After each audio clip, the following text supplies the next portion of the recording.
আপনার বাড়ির একটু ঘটনা শুনলেন, আপনার বাড়ির ঘরে চালে ঢেলায় কিসের ঢেলায়? ওই যে দাদার বিয়ার মধ্যে গ্রামের মানুষের ওই খাওয়া বস্তু কম ছিল।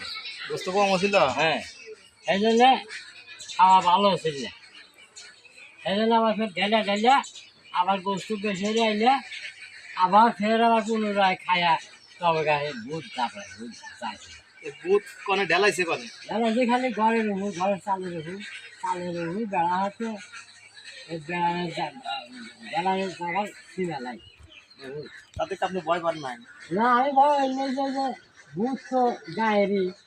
গায়ের ভূত? হ্যাঁ, গায়েরই ভূত, গায়েরই ভূত, ফল ফল গায়েরই চিনি তো সম্বলাই। এই কথা যে আমি পারি না, আমি একলা ওই মজা আমি যাই ও মজা হরাইছে এইভাবে গেলাম। এখন মোটামুটি আর মোটামুটি কমে গেছে। ওই যে গোস্ত কম ছিল যে, হ্যাঁ, এই গোস্ত যে আবার ফের আবার পুনরায় এনে যে খাইলো, খাওয়া বাদে গরু রুসে খালি বলতো ভূত এবি হয়ে যা। কথা ঠিক। হ্যাঁ, এইভাবে হয়ে গেছে।